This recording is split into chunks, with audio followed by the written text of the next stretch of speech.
Hello, I'm Valentine from Discover.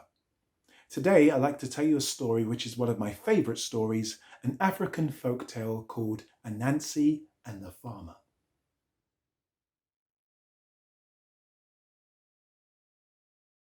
One morning in his village, Anansi woke up and stretched and yawned, and he was feeling quite hungry. Now, there's something you should know about Anansi. He's quite a cheeky character, always up to mischief, and everybody in his village knows that Anansi can be really cheeky. A bit of a troublemaker, a bit of a trickster. But this morning, he's feeling hungry. He's so hungry, he searches all the way around his home to look for food. And then he remembers that the night before, he ate all of the food in his home. And so Anansi says to himself,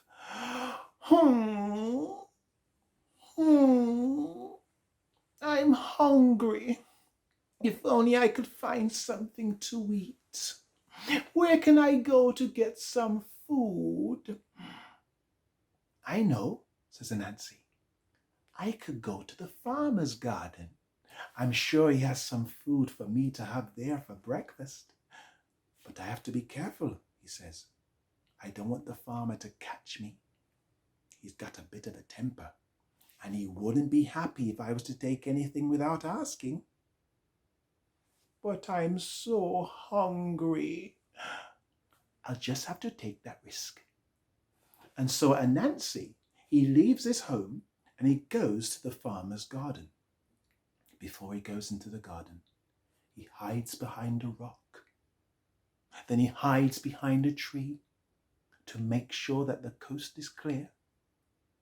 And then he ventures into the farmer's garden, and there Anansi sees tomatoes, loads of tomatoes in the garden. And Anansi says to himself, maybe I'll just have one tomato. That should be enough to fill my belly. The farmer won't mind. It's just one tomato.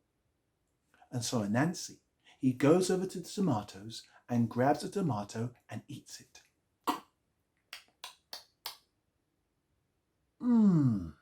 Juicy, lovely. I think I'll have another one. And then Anansi has another tomato, and then another one, and then another one, and then another one, until there are no more tomatoes in the garden. Ooh. Anansi realizes what he's done, and he says to himself, oh dear, oh no, I've eaten all of the tomatoes. What am I to do? I better run. And so Anansi runs from the farmer's garden all the way back to his home and closes the door. Choom. Soon after that, the farmer comes out of his home and walks into his garden and sees that there are no more tomatoes in his garden. Who could have done such a thing, says the farmer. Taken all my tomatoes. Who's been helping themselves to my tomatoes? It can only be one person. Anansi. Ah, well. He's eaten my tomatoes. I hope he's learned his lesson. I hope he's eaten enough food that he doesn't need to come back here anymore. I'll let you off this time, Anansi, says the farmer. And the farmer goes back inside. The next day, Anansi wakes up, yawns, stretches, and is feeling hungry. Anansi says to himself, oh, now the farmer didn't come to my home yesterday, so maybe he didn't mind that I ate all his tomatoes. I wonder what's in the farmer's garden today. So Anansi leaves his home. He goes to the farmer's garden yet again. He hides behind a rock. he hides behind a tree and looks in the garden and sees juicy watermelons. Watermelons all over his garden. And so Anansi ventures into the garden and says to himself, I think I'll just have 2 watermelons today. Yes, just 2. I'm sure the farmer won't mind, and I try not to eat any more, he says. So Anansi eats a watermelon and another. And then Anansi sees the watermelons and he decides that 2 won't be enough. So before you know it, Anansi has eaten all of the watermelons in the garden.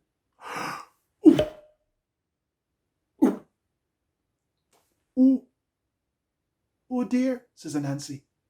I've eaten all of the watermelons. The farmer is going to be very cross with me. I've eaten all his tomatoes. I've eaten all his watermelons. Oh dear, I think I better run. And so Anansi runs from the farmer's garden and he runs all the way back to his own home, and then he closes the door, he locks the door, and he bolts up the door with wood to make sure that the farmer doesn't come to catch him. The farmer comes out of his own home. He looks in his garden and sees that there are no more watermelons.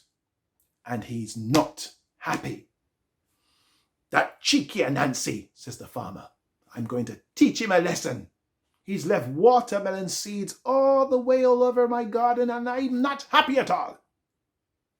I'm going to teach that cheeky spider a lesson. So the farmer goes to the river nearby and he picks up tar, a black, thick substance. And he picks up all this tar by the riverside and he smears it on some rocks. And he smears these rocks with this tar all over. And then he paints a little picture of a man who seems to be covered in tar on these rocks. And also he places strawberries on this person, this rock-like person, this tall being covered in tar and strawberries from his garden. Now, let's see what he does this time, says the farmer. The next day, Anansi wakes up, he yawns, he stretches, he's hungry, but he's aware that if he goes back to the garden again, the farmer would not be happy. I've eaten all his watermelons, says Anansi. I've eaten all his tomatoes. I can't go there again. I might be in trouble. I'm sure he's not happy with me. But let me leave my home anyway and just go for a little walk about and see if I can find any food elsewhere. And so Anansi leaves his home. He goes past the garden and he goes near the river and he sees this strange figure, almost rock-like figure. And he looks like a man, covered in all black and covered in strawberries. Oh, strawberries, thinks Anansi. I fancy some strawberries today. They will be good for my breakfast. But I can't just take the strawberries off the man. Let me ask him first. So Anansi approaches the man and says, Good day. How do you do? I was wondering, I can see that you have many strawberries about your person. I was wondering if I could take some strawberries from you, please. Silence. Good day. How do you do? As I said, I was wondering if I could take some strawberries from you because you have many strawberries about your person. I was wondering if I could take some strawberries from you, please. Thank you very much. Silence. Oh, says Anansi. How rude are you? I asked you if I could take your strawberries, and you don't say a word. Well, since you won't give me the strawberries, I'll just have to take them. And Anansi goes and raises his arm and goes to slap the strawberries out of the man's hand. Then he uses his other hand to slap the strawberries out of his other hand. Anansi realizes his hands are stuck to the man, and he can't move his hands off. He can't move his feet off. And Anansi is stuck to this tar-covered, rock-like man. The farmer comes out of his home, goes past his garden, and sees Anansi stuck to this man. And the farmer says, "Aha! I caught you. You can't take my strawberries, for you've taken my tomatoes and my watermelons, and I've got you now, you cheeky spider. I hope you've learned your lesson."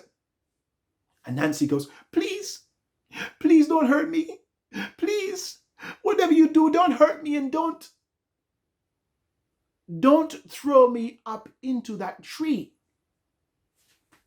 The farmer looks at Anansi and looks up and sees a tree nearby. "You don't want me to throw you at the top of that tree?" says the farmer. "No," says Anansi. "Please don't throw me up to the top of that tree. I don't like trees, and I'm not really good with heights. Please don't throw me to the top of that tree." "Well, you have been very cheeky," says the farmer. "You have been very naughty, and you've taken things without permission. So it's only right that I should punish you. I'm going to throw you, Anansi, to the top of that tree." And so the farmer peels Anansi off the rock-like man covered in tar and strawberries, and then throws Anansi to the top of the tree nearby. And Anansi, who lands at the top of the tree, he looks down at the farmer and says, "Oh, bye-bye, tricked you," and runs away. And the farmer goes, "Ugh! You cheeky spider!" And Anansi goes back home with no strawberries, but a very happy tummy, and still very cheeky. Thank you so much for listening to my story, and maybe you can find some other stories to discover of Anansi the spider. But for now, bye-bye.